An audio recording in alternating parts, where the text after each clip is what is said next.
Welcome, AKAPADers. Welcome, Comic-Gators. Welcome, Brie Larson supporters.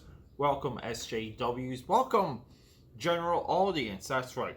On this channel, we include everybody. I get everyone involved. I get every single discussion, every single angle.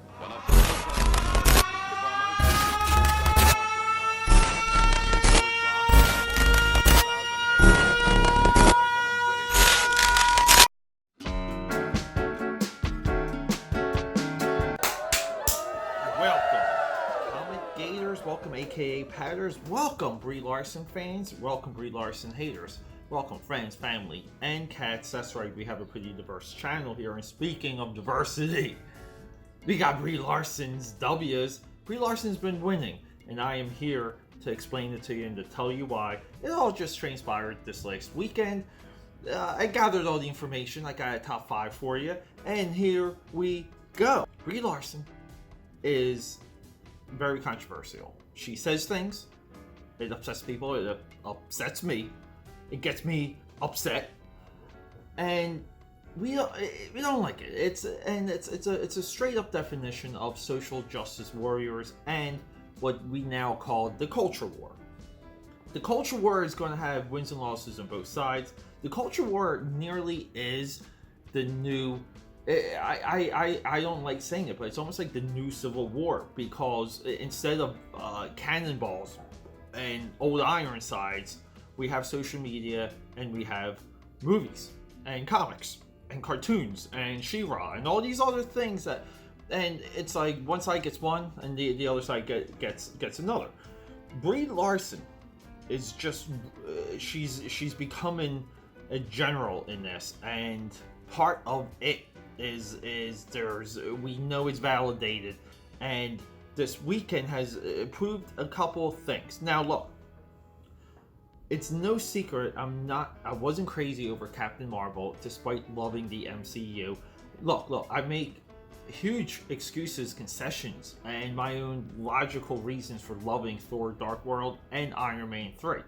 Could I have done that for Captain Marvel? Not really, because Captain Marvel attacked the MCU continuity, and I'm not just talking about the beeper stuff, even though the beeper stuff didn't occur to me while I was watching Avengers Endgame.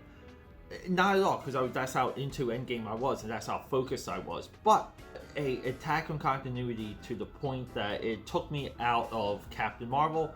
I didn't feel like Captain Marvel had a hero's journey, nor a clear villain. The villain in the conflict was just a little bit odd, and it just didn't stick.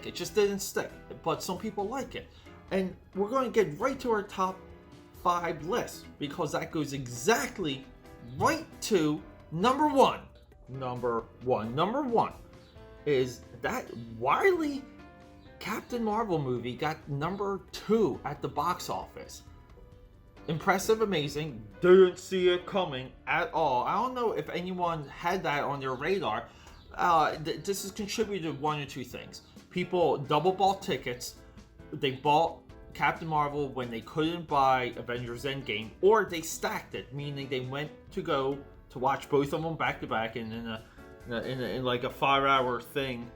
I don't know why you would do that. Go find other things to do, please. But apparently, it's just clear people are definitely spending money on Captain Marvel. It is at like 400 million plus at the box office. An extra 8 million this weekend. Totally impressive. Didn't see it coming. Spun my head.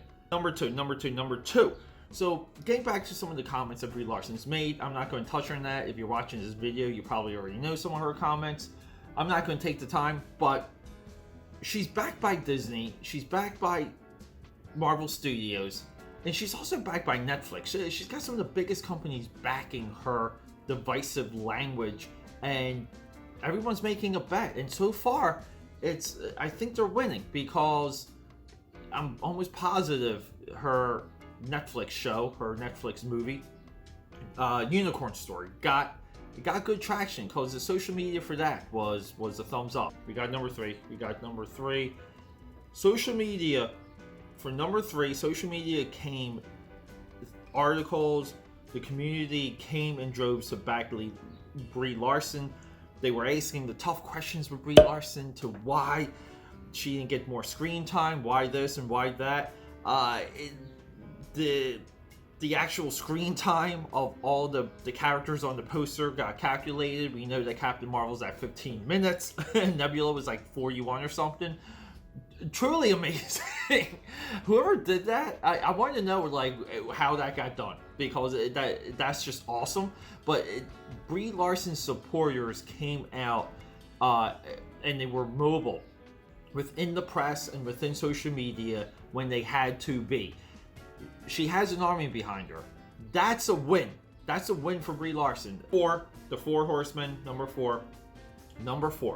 So by the time we get to the end of Endgame, it's perfectly clear that the SJW agenda that Marvel Studios has put Captain Marvel and Brie Larson the center of.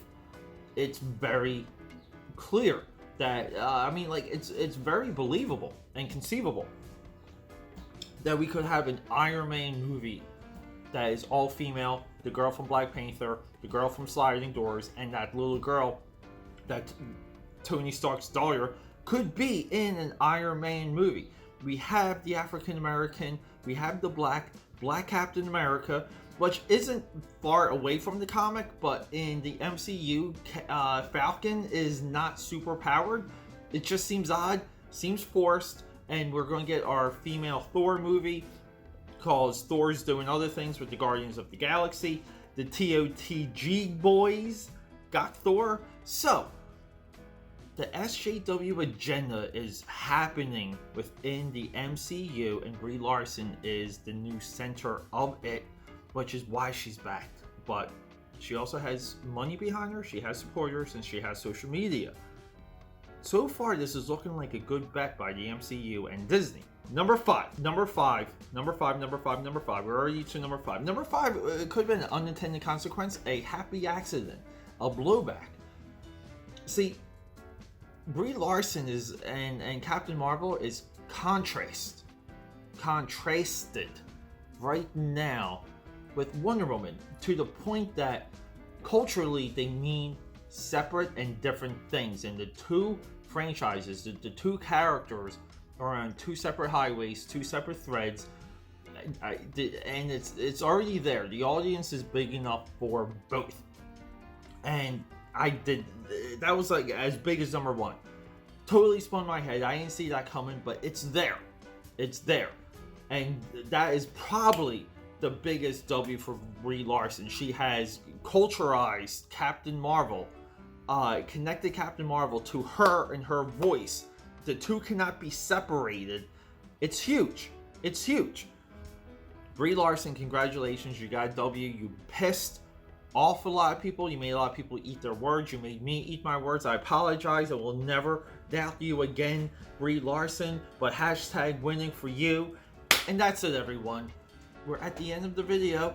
Please subscribe, support. Show this to your friends. Show this to your cat. Until next time. But before I go, be on the lookout. I have an Indiegogo coming with an amazing comic book. And if you're tired of Star Wars and MCU and all this other crap, all these other things, and you want something original, just wait. It can blow your mind with something original. Let's rock and roll.